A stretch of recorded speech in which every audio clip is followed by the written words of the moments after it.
Hey, Magic fans, we're back again. This time, let's talk about the top 5 modern cards for New Capenna. That's right, we're going to roll through all the formats. You tell me if I'm right or wrong. Put it down in the comments and let's talk about it. And don't forget to like, smash that subscribe button as we head up to 1,000 subscribers as a goal. And in the description, don't forget there's a link to the eBay store for all the box opening videos where all the cards go for sale. There's a Patreon to actually help show your support as well, and my personal email if you just want to reach out and say hi, or if you want to reach out and talk about some deals on cards.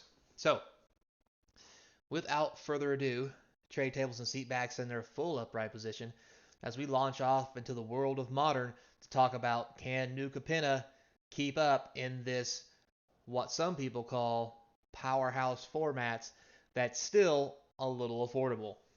So, first we'll start off with our honorable mention. And here we have it. We have the Tainted Indulgence. So, in my eyes, this is an honorable mention because for a blue and a black as an instant, you get to draw two cards and then discard a card unless you have five or more mana values among cards in your graveyard. Now, is that going to happen in modern? Probably not. But two mana to draw two cards, there's very few cards that have been out lately that has the effect this cheap to actually draw cards. And if you're in a kind of deck that want to draw and then discard, this may be the card for you. A lot of things have been taken out of the format. Faithless Looting I don't think is usable anymore. So there's not really that one spell. There's very little two spell or two mana cost spells that do what you want, but this does. Now there's also other things that has the same effect for two mana, but they're all in red. So they don't give you that draw discard need in other colors. Now this can do that for you. For example, this would be great in Dredge, possibly. Although it is black blue, normally Dredge is kind of a red green heavy, but this is an option, and there may be ways to use this. And honestly, let's think about things like, oh, I don't know, Living End or what have you. Plenty of mana values can be put into a limited deck because you cycle cards, and this could easily be just a two mana draw two when you need it. But again, I digress. Let's move on to the actual top five, and let's see if you think I'm right. So we'll start off with number five here. And you guessed it, guys. Here we go again. We have triomes. I know it's like a broken record, right? They're always on the list somewhere. But in modern, I talked about this for Pioneer. In modern, we have fetch lands, and you can fetch up any one of these at the end of your turn. Especially on turn one, put it into play tapped, and now you have a tri land on turn two. So you fixed the entire mana. Almost every modern deck right now plays one triome, maybe two, just for the ability to fetch it on turn one, because fetching is so good, especially when you can fetch a three-color land. And now with this, some triomes were it was two triomes being used because the triomes that they had wasn't necessarily in the right colors, but they were doable. Now that we have the entire swath of every triome, the old triomes and people running two triomes for whatever reason, we'll start mixing it up to use a multitude of triomes.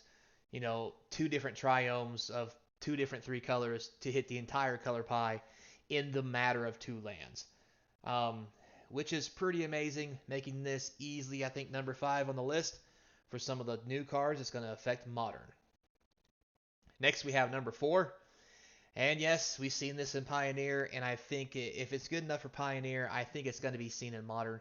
I know it's three mana. I know it's quite a bit of mana for Modern, but just the ability to get three creature cards, with mana value three or less, from your graveyard to the battlefield just seems insane. I mean, in, on a good day, you could pick up three Death Shadows and put them back into play for three mana. I mean, okay. Um, Not to mention many other things. You have Young Pyromancer, the other Pyromancer, it's three mana that comes in, makes you draw and discard. There's just so many options. Goyf would be a great thing to get back. Um, you could also get back. Shardless Agent. There's so many things you could do with this. I think in Modern, with all these really cool cards that have come into play effect. Snapcaster Mage is another one I just thought of. There's tons of them, right? This could be a big player, especially with the mana being so easy to accommodate. A splash for white, or a splash for this, or a splash for that. That this could be a big player with how it plays out. Because normally cards like this only say mana value up to 3, and 2 creatures. Means you could get exactly 3 creatures. And again, combos are also prevalent in this format, and those combo creatures are really cheap, and this could be part of it to help save the combo and win the day. So next we have Obscura Charm. So this didn't make any of the other videos, and you might be wondering why. As far as Modern goes, it is 3 mana, but it's Esper. And as an Esper card, it's very good. The 3 modes here seem to cover Modern almost to a T. Return target multicolored permanent card with mana value 3 or less from your graveyard to the battlefield tapped. You can get a Wrenn and 6. You can get Shardless Agent. There's all kinds of things that you could get, especially combo pieces from your graveyard. Put them into play that are 3 or less mana. Now, also, it has the ability to counter target instant or sorcery spell. Negate and things like Force of Negation. That counter spells like that are easily used. And because this is blue, it can be used for Force of Negation. So I think that slots very well into that spot, and we'll probably see a lot of play for that as well. Also, you have destroy target creature or planeswalker with mana value 3 or less. All the planeswalkers, for the most part, in Modern are mana value 3 or less. You've got Liliana, Wrenn and 6. There's not many planeswalkers that are more than 3, and there's not creatures that are bigger than 3 for the most part. Unless you're talking about Living End deck, and then if that's the case, you just counter Living End with the counter target sorcery spell. But anyway, I think this has some of the best modes on it to actually probably see play as a 1 of or 2 of in some Esper decks, because it does seem really good, and I expect it to make a splash in Modern. Next we have number 2, Even the Score. So this was really a hard toss-up between this and the black one. But to be honest with you, Stroke of Genius was always a powerful card, and it's a blue and 2 and X. I don't think it's really playable in Modern. But this, as an instant that does the exact same thing, that has the option of, if your opponent has drawn 4 or more cards this turn, for you to literally fire it off for just X. This could not only draw you plenty of cards at the end of somebody's turn, but someone could try to combo off to kill you. In the middle of that combo, they've probably drawn 4 cards or more. You can literally fire this off for 4 or 5 cards and look for a counterspell, or anything else. I really think I think this is a really good card, and it's going to see play. It's the closest thing we're going to have to a Treasure Cruise or Dig Through Time.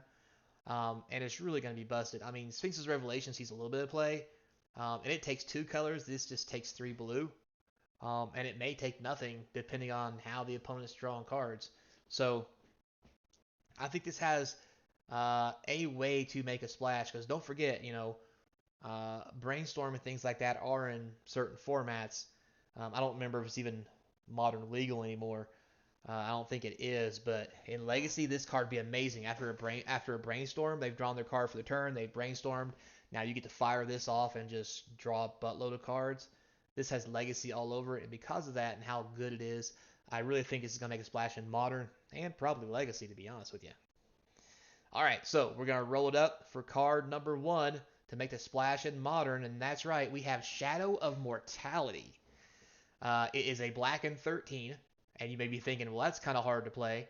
It is a 7/7, and the reason why I think this is going to be a thing is, if your life total is less than your starting life total, spell cost X less to cast, where X is the difference. So if you're at 7 life, if you're at 7 life, it means you're 13 below your starting life total. For 2 mana, you can get a 7/7. So why does that make this playable? Well, if you're playing Death Shadow, you're already going to be down in the 9, 7, or 10 range. Already. And paying 2 to 3, maybe 4 mana on a bad day for this card for a 7/7 is not bad. Plus, because the actual casting cost is 2 black and 13, you cannot fatal push it. The toughness is 7/7. You can't bolt it. So I think this is going to be a great accompany to all those Death Shadows in any kind of Death Shadow stylist deck. And I think that's just basically why I think this is going to be the number one card to shake up Modern, because it's just going to make Death Shadow that much better if they can figure out how to make this play.